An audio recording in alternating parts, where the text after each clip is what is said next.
Intendik il-vantaġġ li tkun, John, jinqas għandi dak il-tarka jiġifieri. Le, ma tkun utli u jena sempliċement. I'm just fucking good looks. Soffenza kbira tinħoss. Wetni soundbite sexy. Fuq il-mużika, wettek soundbite sexy. Zom. Are you going to set me up? You're just għan nitfawek cold soundbite. Inti wetni soundbite sexy u jena wetni. Mela, sekunda.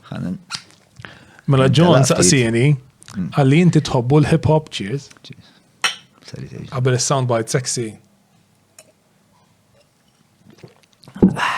John random li saqsini inti joġbok il-hip-hop. U peress li niprofa niqpa għal-korrente, ma dak li ju cool, sewa, bxitama kimerika li forsi xi darba nkun cool.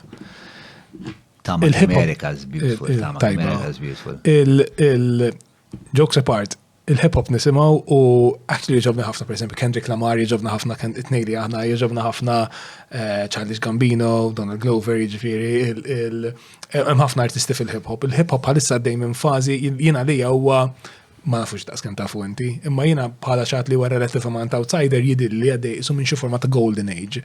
Illi il-hip-hop f'daqqa waħda rnexxielu jippenetra l-mainstream, imma fl-istess ħin jagħmel affarijiet li artistikament jifqawlek moħħok. Meta tisma' kanzunetta pal All Right ta' Kendrick Lamar, kanzunetta li jek tara the basic fundamental musical building blocks diġa jgħid imma eżatt kif jibnuh dar ritmu x'qed jiġri hawnhekk, it's very sophisticated.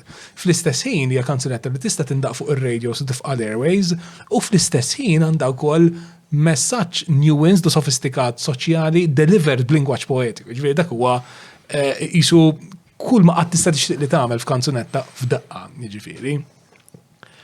U soundbite huwa da illi il-rock madux jagħmilha dik il-ħaġa, il-rock huwa mejjed. Il-rock huwa mejjed mhux fis-sens illi jekk tisma' tikkwalifikaħiex issa hija. Jekk tisma' Stairway to Heaven ma tixħatu fiċir tismagħha, imma r-rock m'għadux kapaċi jagħmel dak l-affarijiet bħalissa illi qiegħed jagħmel il-hip hop, ir-rock kien jagħmelhom dak l-affarijiet 40 sena ilu. Jiġifieri dak il-mix ta' affarijiet li inti ktib xi ħaġa li hija tifqa' l-airwaves.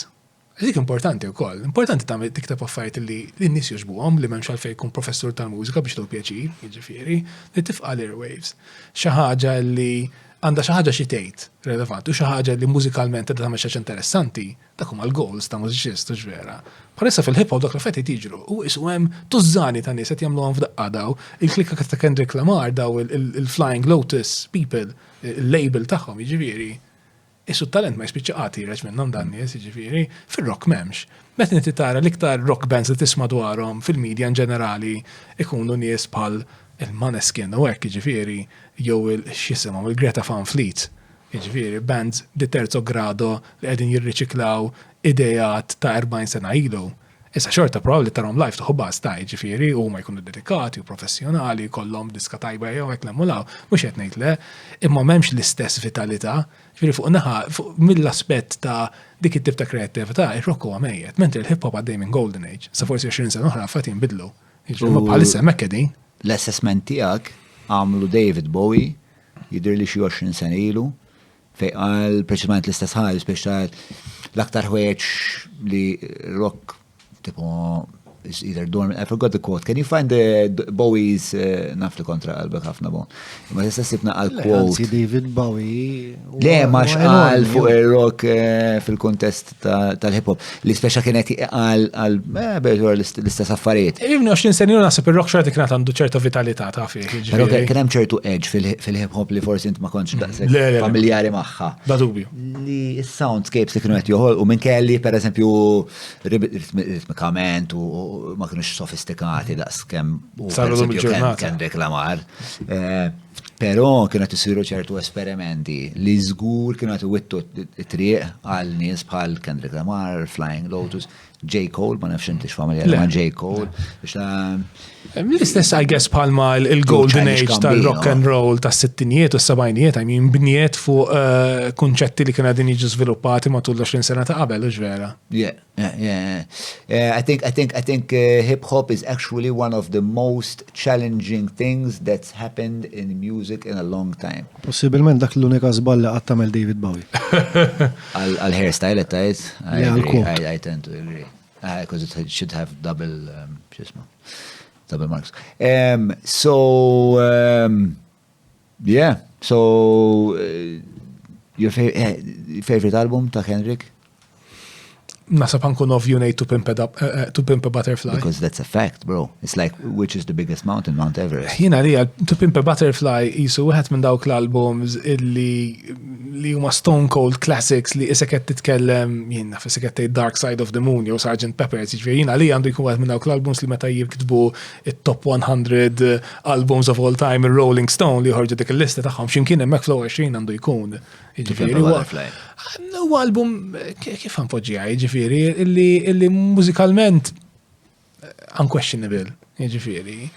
Illi għandek artist li għandu ħafna xi jgħid u jaf kif jgħidu. Jiġifieri qed jgħidu in a timely way at the right point in time. Jiġifieri the zeitgeist, it was a very nuanced ħafna. Għandek dal-affarijiet l-ambizzjoni ta' an overarching concept, jiġifieri dawn daw l-albums with intellectual overarching concepts huma xaġa nassoċjaw mal-prog rock tas-sebgħinijiet aħna jiġifieri. Fl-istess jifqal Airwaves. U fl-istess jifqal Airwaves. Jiġifieri għalkemm qed li r-rock ir-rock inħobbu ħafna. U nħobb dar-rock tan-nerds tipo nħobb ir-Rush u daw il-Genesis u daw l-affarijiet.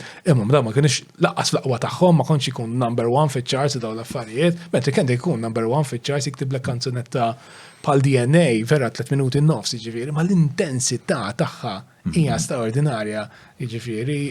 U Blacker the Berry, ta' Flimi Blacker the Berry. Ejja, żgur li naf Flimi, mhux fuq l-istess, To Pimp a Butterfly qiegħda, jiġifieri ma dak l-album one of the most painful songs to listen to. Huwa kollu eċċellenti għalli dak l-album.